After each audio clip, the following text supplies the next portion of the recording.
Bienvenida, bienvenido. Hoy, 6 de febrero de 2026, vamos a analizar un texto que es muy breve, pero con un peso tremendo.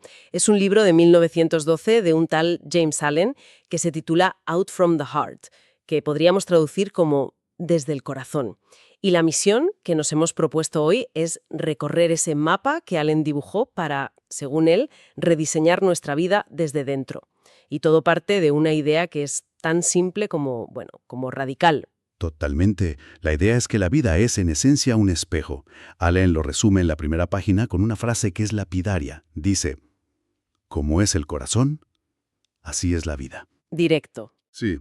Para él, el corazón no es tanto el órgano emocional, sino el centro de mando de nuestros pensamientos. O sea, todo lo que somos, todo lo que nos pasa, ya sea alegría o sufrimiento, pues brota de ahí.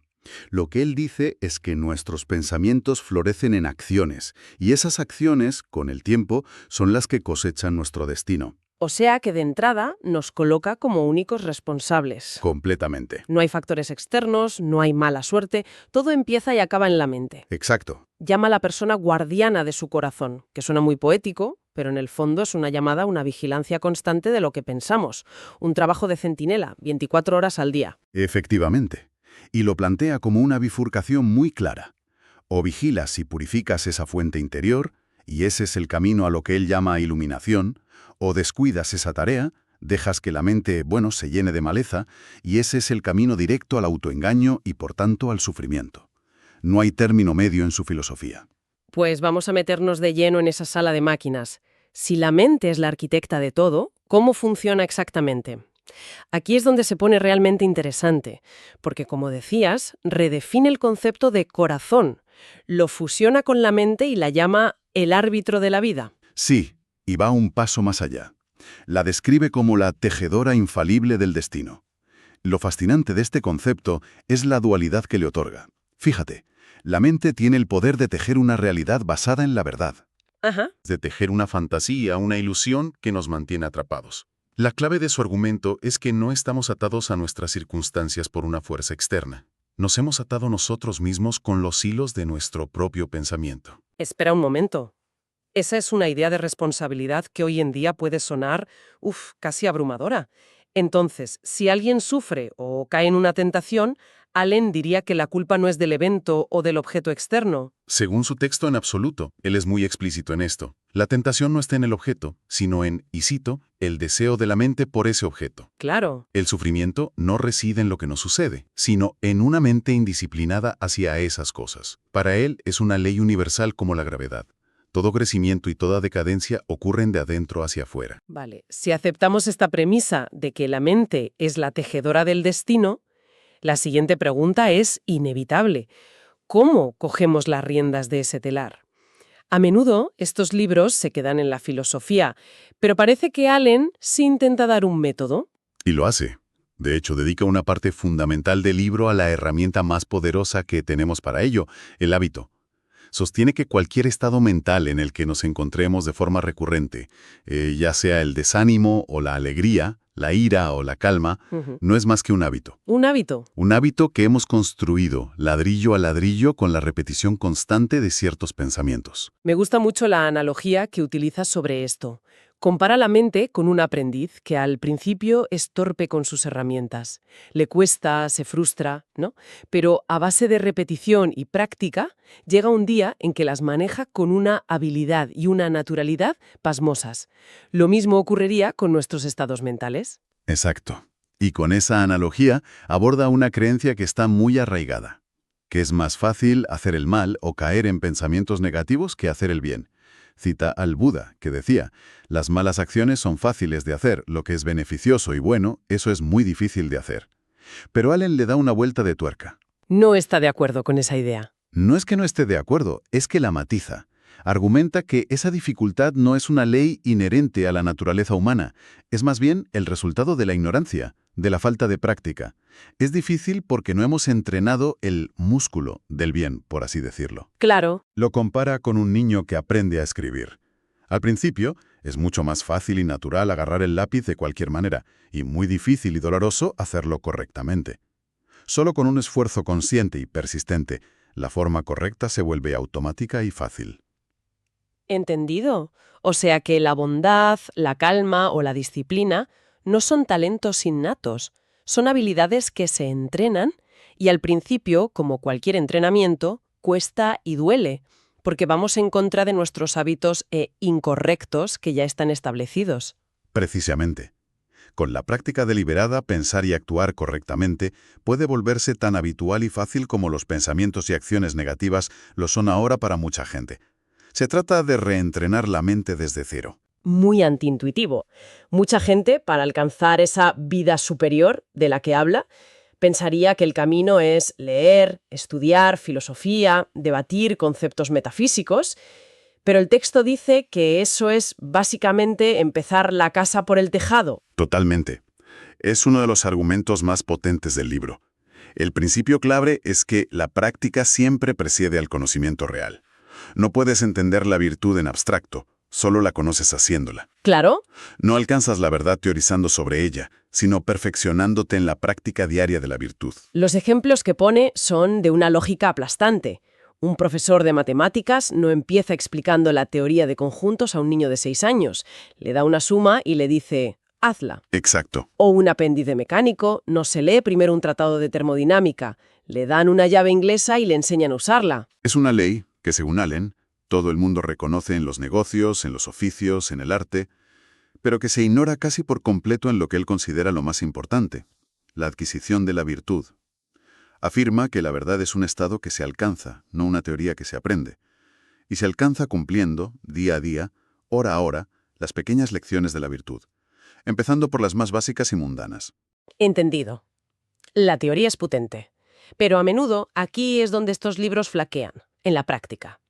¿Ofrece Allen un método claro, una especie de guía de inicio rápido para no quedarse solo en la filosofía? Sí, es muy metódico en esto. Propone un camino de 3 grandes lecciones, que a su vez contienen 10 pasos concretos. Y lo interesante es por dónde empieza. No empieza por la mente. Ah, ¿no? ¿Por dónde entonces? Empieza por el cuerpo.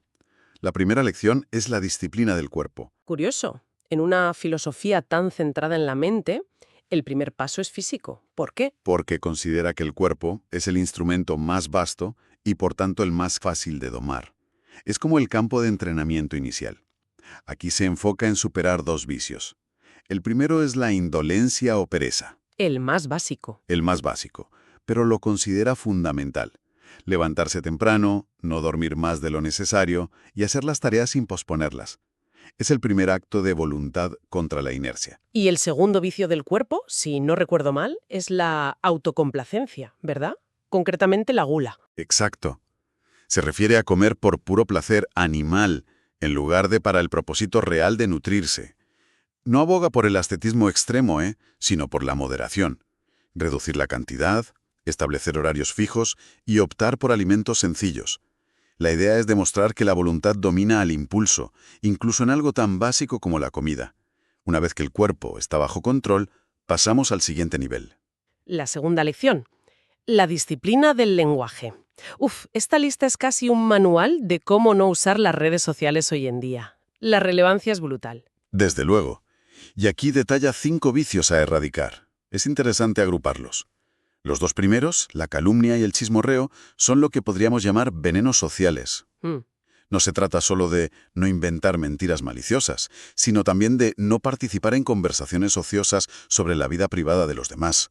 Pide una intención clara y constructiva en cada conversación. Llama la atención que no solo se centra en lo que es abiertamente malicioso, sino también en lo que parece inofensivo, como el chismorreo.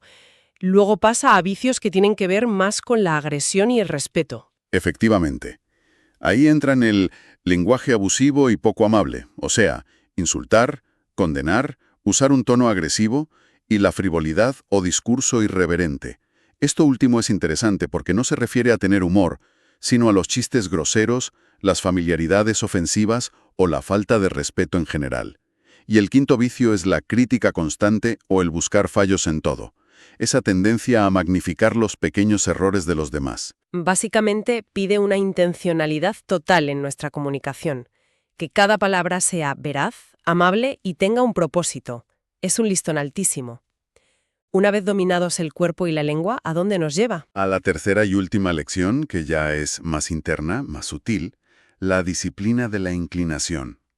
Aquí ya no se trata de acciones externas, sino de actitudes internas. Son 3 virtudes a cultivar. La primera es el cumplimiento desinteresado del deber. ¿Qué significa eso exactamente? ¿Hacer lo que no nos gusta con una sonrisa? Más bien es cambiar la percepción de la obligación. En lugar de ver el deber como una carga pesada, una tarea odiosa que hay que quitarse de encima, Croso propone verlo como algo sagrado y alegre. Encontrar satisfacción en el simple hecho de hacer lo que se debe, bien hecho, sin esperar recompensa o reconocimiento. Suena bien en teoría, pero la idea de alcanzar la segunda virtud, la rectitud inquebrantable, solo con disciplina parece obviar la complejidad de la naturaleza humana. ¿No es un poco idealista? Puede parecerlo, pero para Allen es una consecuencia lógica. Si has disciplinado tu cuerpo y tu lenguaje, la mente está más clara. La rectitud inquebrantable significa erradicar la deshonestidad no solo en la acción, sino también en el pensamiento y en la palabra. A todos los niveles. A todos los niveles. Significa dejar de lado las pequeñas mentiras, las exageraciones, las medias verdades. Es un compromiso radical con la honestidad. Y queda la tercera, que para muchos sería la más difícil. ¿El perdón ilimitado? Sin duda la culminación del proceso. Allen argumenta que el sentimiento de ofensa, el rencor, nace directamente de la vanidad y el egoísmo. Nos ofendemos porque nuestro ego se siente herido. Exactamente. El perdón ilimitado implica superar esa reacción, no albergar resentimiento ni deseos de venganza. Es entender que aferrarse a la ofensa solo nos daña a nosotros mismos. Entonces, después de todo este viaje de disciplina desde levantarse temprano hasta el perdón ilimitado, ¿cuál es el resultado? ¿Qué sentido tiene todo este esfuerzo? El libro lo cierra con una sección que es casi una tabla de física de la mente, un mapa de causa y efecto. Argumenta que todo pecado o error es, en el fondo, ignorancia de estas leyes. Y presenta 2 listas muy claras que contrastan las condiciones mentales y sus consecuencias inevitables. Vamos a ver algunos ejemplos porque esto es como la prueba final de su teoría. Por un lado, las condiciones erróneas. Exacto. Por ejemplo, el odio como estado mental, dice, conduce inevitablemente a la lesión, la violencia y el desastre en la vida de una persona. O la codicia, que no lleva a la riqueza, sino al miedo, la inquietud y finalmente a la pérdida. Qué curioso. Y una que me parece muy aguda es la del orgullo, que no conduce a la grandeza sino a la decepción y a una profunda falta de autoconocimiento. O la ira, que no demuestra fuerza sino que provoca la pérdida de poder e influencia real. Y en el otro lado de la balanza estarían las condiciones correctas, que producen los efectos opuestos. Lógicamente. El amor, entendido como buena voluntad hacia todos, genera condiciones de paz y bendición a nuestro alrededor. La pureza de pensamiento no es solo una cuestión moral, sino que tiene un efecto práctico. Genera claridad intelectual y alegría. La humildad no es debilidad, sino el camino hacia la calma, el descanso y, curiosamente, el conocimiento de la verdad. Y el autocontrol es el que nos da la auténtica recompensa: paz mental, juicio certero y honor. La conclusión es demoledora. La infelicidad no es algo que nos pasa, es algo que generamos desde una condición mental errónea.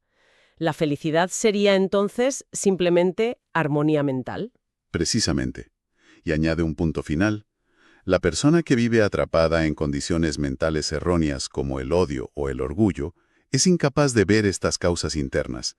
Por eso, inevitablemente, culpa a los demás, a las circunstancias o al mundo de su propia infelicidad. Es el autoengaño del que hablaba al principio.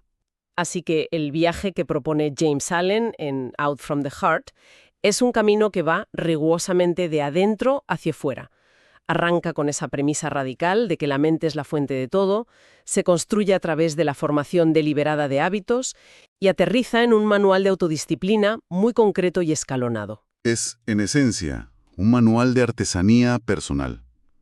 Se basa en la idea de que al purificar el corazón, el núcleo de nuestro pensamiento, purificamos nuestra vida, pero no como un acto de fe o un pensamiento mágico, sino a través de un esfuerzo consciente, metódico y disciplinado, muy parecido al de un artesano que pule una pieza de madera hasta sacar su belleza oculta. Y nos deja con esa idea de que la disciplina, que a menudo vemos como algo arduo y restrictivo, Es en sí misma bella y su resultado final es dulce.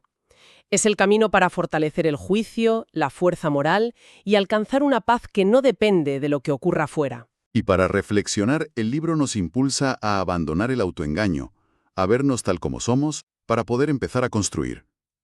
La filosofía de Allen se centra casi exclusivamente en el poder del individuo para transformar su propia vida. Esto nos deja con una pregunta interesante para la reflexión personal.